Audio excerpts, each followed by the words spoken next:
episode 5 was a whole mixed bag to watch, wasn't it?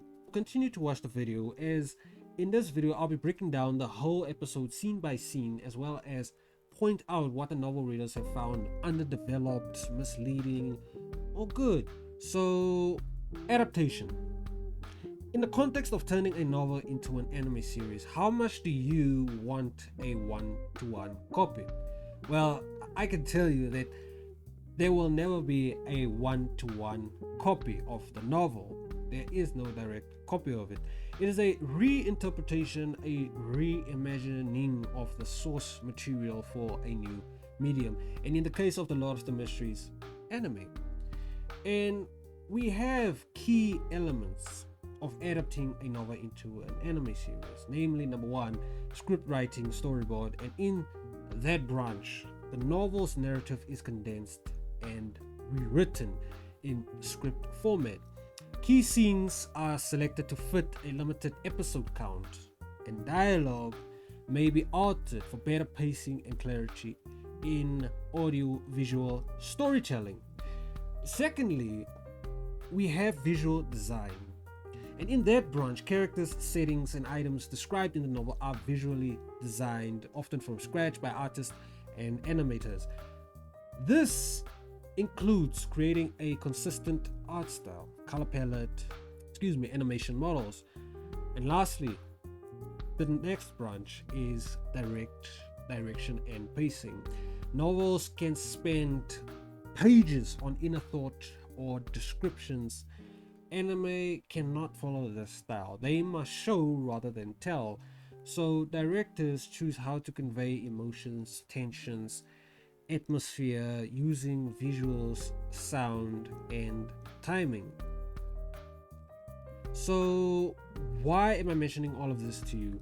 Well, because watching the opening scene has actually given me quite a good appreciation for adaptation in a general sense. For one, this episode is proof that it's not a one-to-one adaptation of the whole story.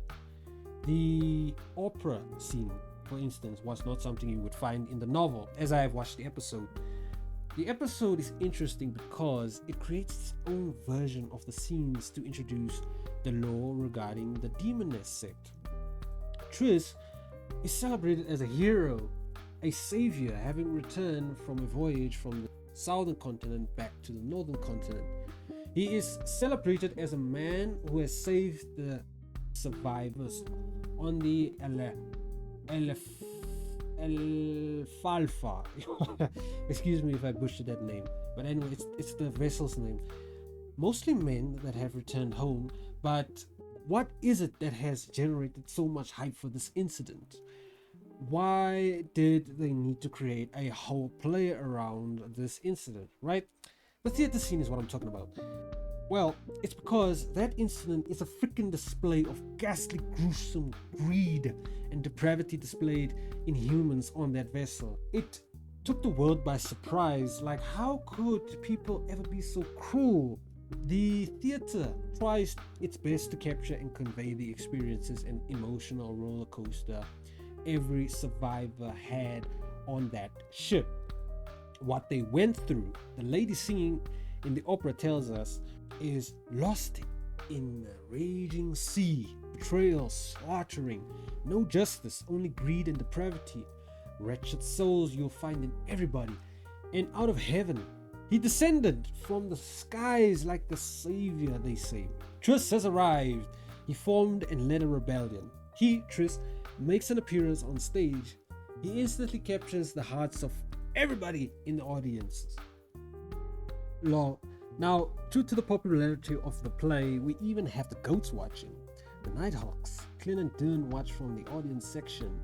Well, actually, at this point they have opened a preliminary observation for Trish. And by the way, Dern looks a bit better. From the last episode, we know that he saw the projection of the true creator. And let's pause here for a sec. I just want to say that I find it cool the Lord of the Mysteries lore has its own approach to keeping dangerous secrets dangerous. Knowledge is power, but knowledge is also dangerous depending on who it represents and who's it about, especially if It includes beings, entities, names, places, gods, evil gods, or concepts. And these beings become supernatural incarnate and become ever more supernatural in nature the more powerful they become. So, simply describing, telling, seeing a small piece about them means engagement of higher concepts no mere human should ever encroach upon. In short, I'm talking about blasphemy here of the highest degree. Highest degree means the world will turn on you. It doesn't matter if your actions were for the right purposes that resulted in saving many people. Throughout your actions, this could have involved knowing a bit about the God you yourself worshipped in the process, like learning their true names or glimpsing their body somehow, some way. Should be okay, right? Wrong. Blasphemy of the highest order will befall you. And that's what happened to Din at the end of episode 4, not realizing one day in his life he would investigate something straightforward like Vincent Hanas from the last episode. In a Beyonder case, for example, he would come across a vestige of the true creator. This is just a small effect it had on Din here. Episode 6 has a better, fantastic demonstration of what a true blasphemous act is. Looking at a literal sun god. Now that's peak blasphemy right there. What are the Nighthawks doing here? An investigation into the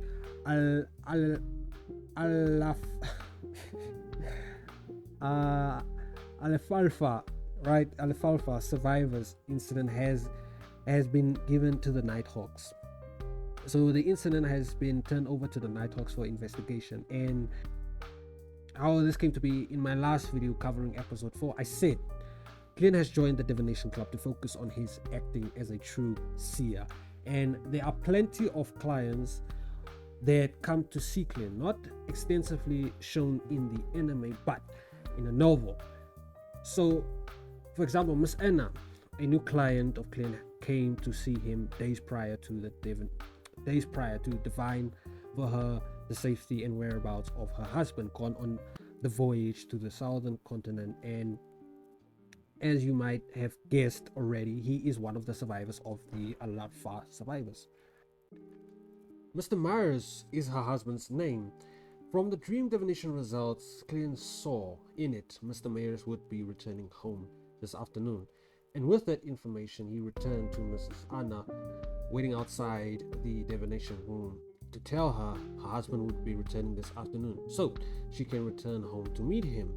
And after some peaceful days have passed, and he had indeed returned home by this point, Mr. Myers would feel troubled whenever he would be sleeping in their bed.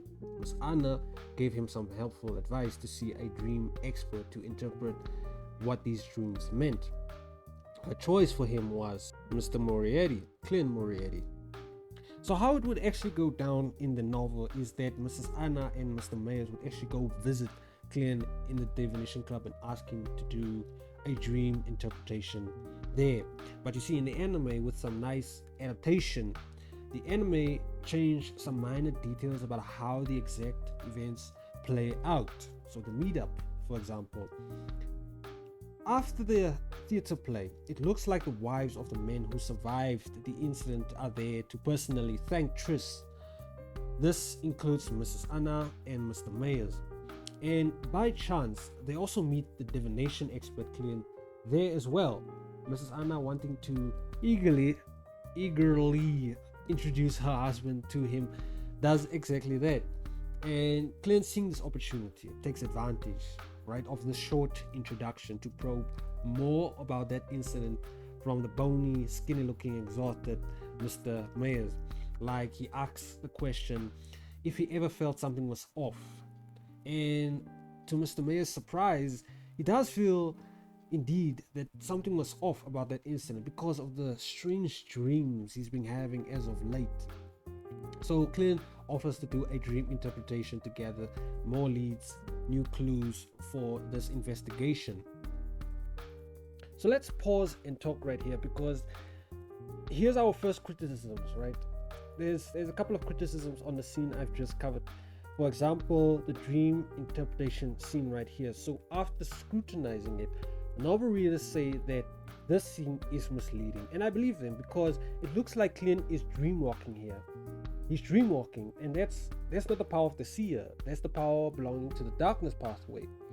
But we know seers are capable of performing dreamwalking, though they require intermediate steps, right? Dun, for example, can perform it effortlessly without those intermediaries. So then, what are required of seers to put the target to sleep? Well, those are using either sleeper charms, sedatives, hallucinogens, something to weaken the spiritual protection of the target, and then from there you lock onto their spirit signature that they emit, and then project your spirit body into theirs, and there you have it, dream walking achieved. But here in this episode, Klein just does it. He does none of those steps. And yes, I did see the small smoke, the hallucinogen agent, but that says nothing for the viewer who can't recognize what it is, what it does, and this goes for viewers who don't know a single thing about the story. In any case, let's return back to the episode, right? So we're in Mr. Myers' dream, and we get a nice view of the ugly display of atrocities that happened on that voyage. Dudes on it killed themselves brutally and even purposely dropped a baby into the sea. Imagine. So Myers tries to save one of the murderers who wanted to commit suicide. A desperate act to try and find out why they all went so crazy so suddenly. It was indeed bizarre how he described it to Klein. So Klein says that's why he keeps dreaming about this incident.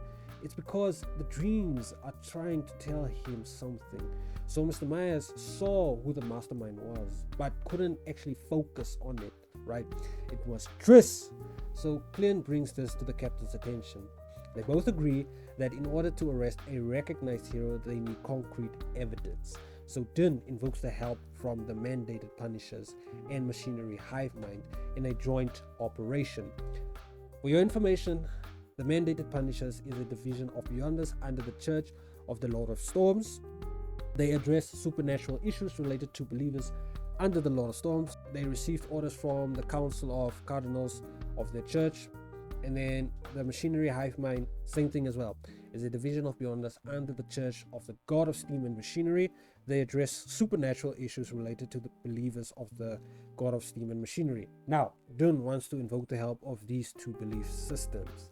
One reason being the Nighthawks need more manpower, or my personal belief is that most victims on that voyage were of different beliefs. Therefore, it's only natural they would be pairing up. Finally, we're entering the market district. So we're finally introduced to the first look at the Lord of the Mysteries' own version of an underground market. We know Klein has been receiving mystical classes from Old Neil. He and Klein's current sequence rely heavily on mysticism to fight.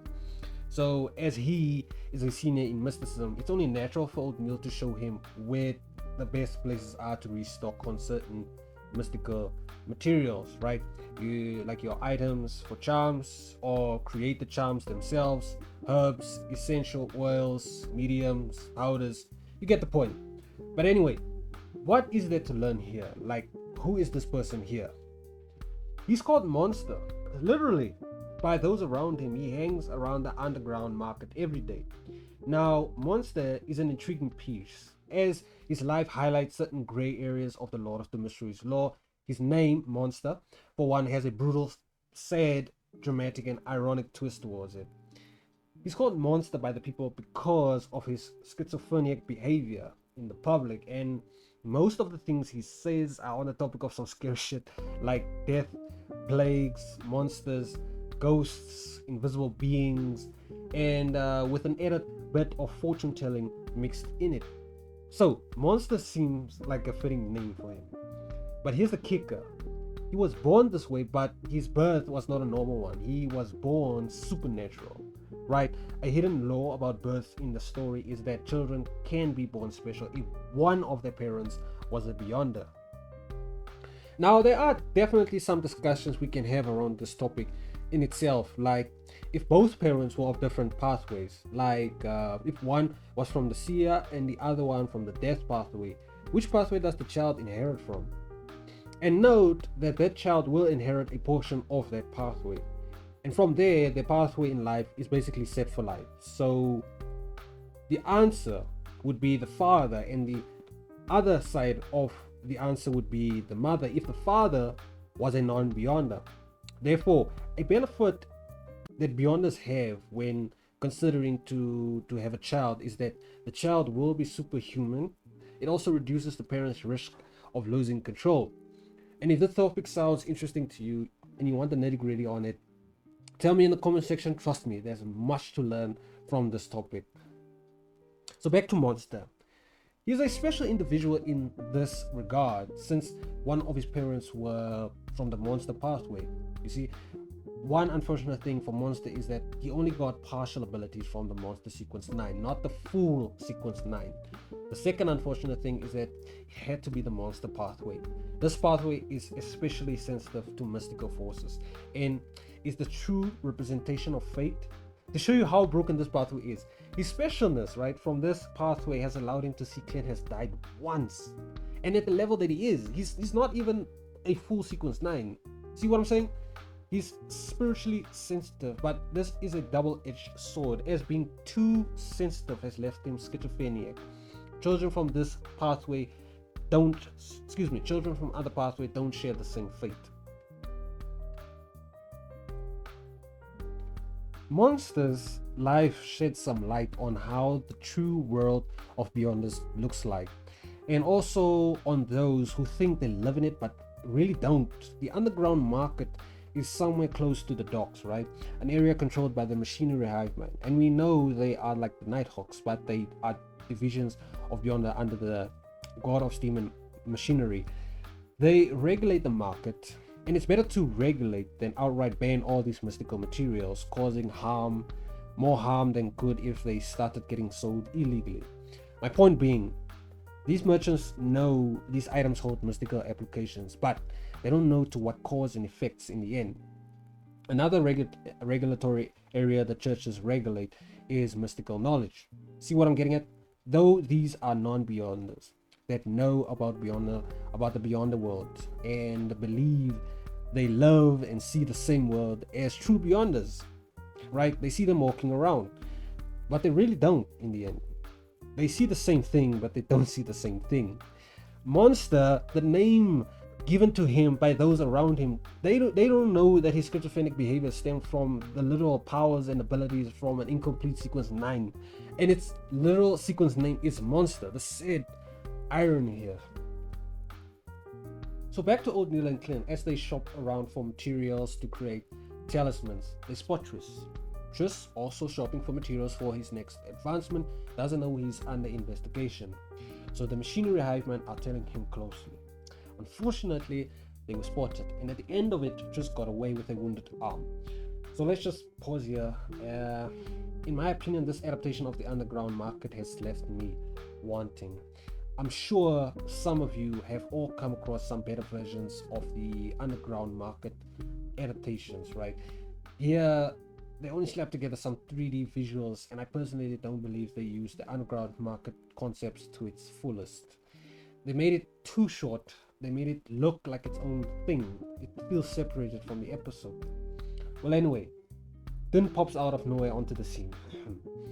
Klein has Triss's hat, right? He caught it during Triss's escape. Klein, being a seer, good at divination arts, will divine Triss's location using the hat as a medium to find its owner. And on their way there, Din elaborates on the organization Triss is involved with. The Demoness Sect, right? The Demoness Sect is a secret organization which began as the Demoness family, meaning they all started as descendants of the primordial Demoness in the fourth approach. Think Big Mom in this case, as they couldn't sustain their numbers and structure for long, so they decided to rope in unaffiliated beyonders of the Demoness pathway that also believed in the primordial Demoness. So their numbers grew from then on, right? Turning from the Demoness family to the Demoness Sect. Note that all upper ranks of the Demoness Sect are female. They believe that she, the primordial Demoness, was born from like the chaos and was like the earliest to be born from the creator's body. She's also the ultimate ender of everything. Therefore, their known acts are to spread pain, disasters, and catastrophes. The sequence 7 is called Witch. See what I'm saying? Which again turns all men into females. and a lot of the mischief communities are having fun with this one. I mean, let me ask you something, right? Would you date a demoness as she evolves to the most beautiful female on the planet? So would you? Well, anyway, they track Triss to the dressing room built for females, not knowing of the sex change of the sequence, so she would ultimately slip away. She would be missing for a whole 3 weeks after this, carefully plotting her scheme, so until then life goes on. The anime from here grossly skips some side chapters in the daily life of Klein Moriarty. First, it states that Klein has been going to the divination club several times a week, which has allowed him to focus on, acting to overcome the potion's strong physique. They might not show it enough or mention it at all, but because of his perseverance and also continued attendance to the divination club, meeting new clients and receiving their affirmation that he is a true seer, it also in turn reinforces him to humbly keep acting in line with those traits others saw from him. Therefore, he can naturally, mystically internalize those labels as part of him now, so that the potion cannot deny him anymore. The next thing they did was underplay the significance of the fool's threefold honorific name. All they did was mention it was a success. That's all. I mean, guys, come on, man. This was praying to a god. Let me give you an analogy to the best of my ability. Imagine humans, ordinary pedestrians, right? And you wash cars and garden for a living, right? So one day you got the president's personal phone number. Time it to the point where Klein told them his threefold honorific name. Time it to that point. You got the president's personal phone number. I don't care if he has a office desk phone number or a personal mobile phone that he carries on him. You got the president's personal phone number. You can call the president, tell him you can't watch the presidential announcement tonight because reasons. They respond, alright, cool. And I think you get the point, what I'm trying to make here. One thing has nothing to do with the other, and that's the point. Because they view him as a god, his purpose should be above theirs, and their reasons could not impede his plans. And oh my gosh, that is what they were supposed to illustrate and show when mentioning that the threefold honorific name was a success. Next, Klein created the talismans for his siblings, right? This came about because of the battle that happened with Vincent Hennis in the last episode that I covered, right? The dangers was so close to Melissa that it set Klein on a course to create one for both Melissa and Benson. These talismans would ward off evil spirits. Now, another skip chapter in Klein's life is his martial arts training sponsored by the church to increase his chances of survival even more in the field, as his sequence from episode 1 till 5 is still 9. But this will become a boon for him in the future, as his trainer was an expert knight in the era of knights before the age of pistols came, the Industrial Revolution. He's skilled in melee, cold weapons of all sorts, and there's not really much else to cover about the trainer, his life, history. He works for the Evernight Church as a combat instructor. Old and retired, not very sociable, doesn't ask questions about the beyond the world or subjects related to supernatural, and gets paid by the church, so I guess it's understandable why they kept it short. So after a lengthy time has passed, right, Leonard comes to the Moriarty home to get Klein as they have a new mission. And by the way, the schedule of a Nighthawk can be quite brutal if not for the salary to balance things out. Like Klein, for example, has to work Mondays to Saturdays. That includes visiting the divination club to focus on his acting, and it's only on Sundays Klein has off to be with his family. But anyway, back to the topic. Continuing on with the episode, it looks like it's not on a Sunday that they're investigating the case on, but on a working day. The scenery changes. The Nighthawks are on the lower side of the Iron Cross Street, And remember, this is the area not far from where the original Klein and the Moriarty family lived. But anyway, the Nighthawks are investigating a series of random deaths that has been happening, and normally this case in particular would be overlooked, seen as nothing wrong with it. But the number of deaths, the deaths being random in this case, has been a little too much. That's why Beyonder skilled in mysticism are in demand here, because they can actually divine the cause, reasons, and the means around the death. And obviously we know seers need to derive the answers from visions they receive. It's not an outright direct answer that they get, though there are pathways that do divinations even better than seers, providing clear revelations than the seer potion does. So Klein's divination results say that they found supernatural forces around these deaths. A fair lady's hand was always shown tapping the victims when he divined the cause of their death.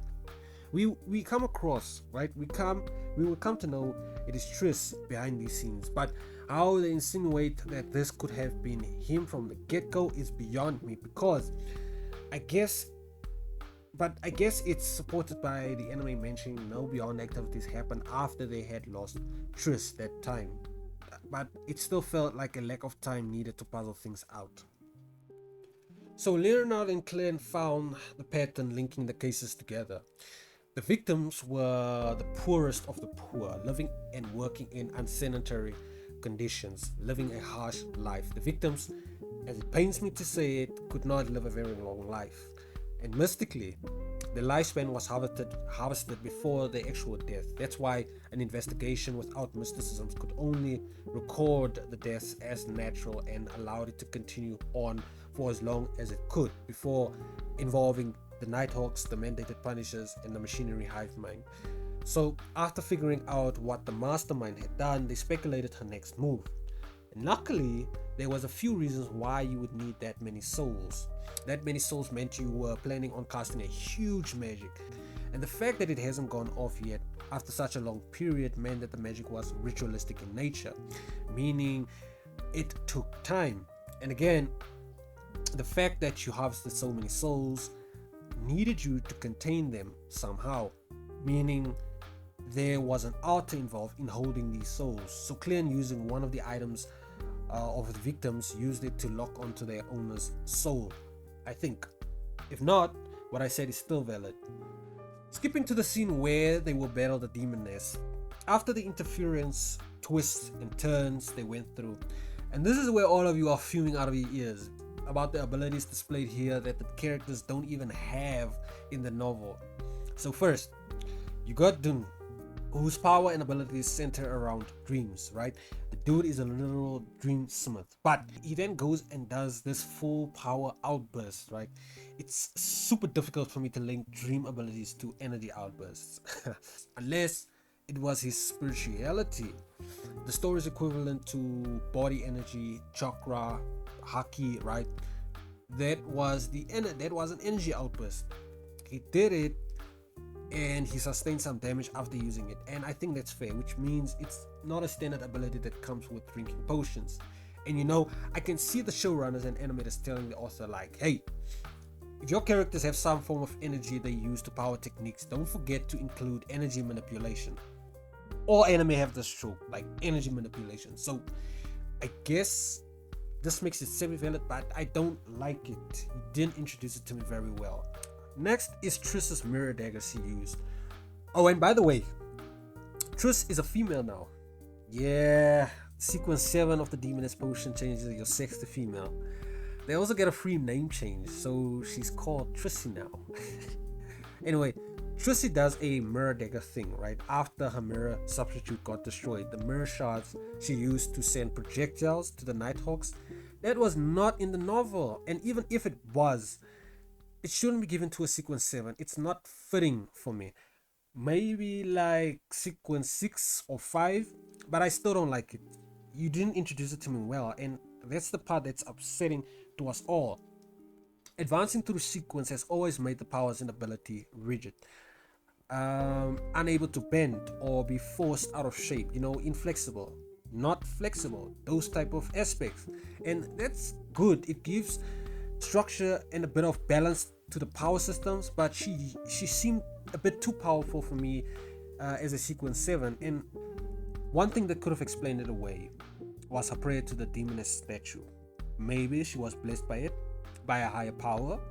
It was the primordial demon she was praying to after all. So she could have been above a normal sequence 7, like, you know, in other stories, when they're about to do a ritual and then you have to defeat the person guarding the ritual or the altar. I always liked the concept that during the ritual it would always buff its host to protect it. So in this last battle that might have been the case, but the transitions and the jumping from scene to scene have made it difficult to tell if that was the case. So continuing, and the last person to get a crazy new ability was Klein. At the end, he said, I pray this mirror gets temporary restoration. I don't know who he was praying to for that temporary restoration, but it couldn't have been the Evernight. Anyway, if you like the video, show your love and support by clicking the like button, consider subscribing, and I'll see you all in the next video.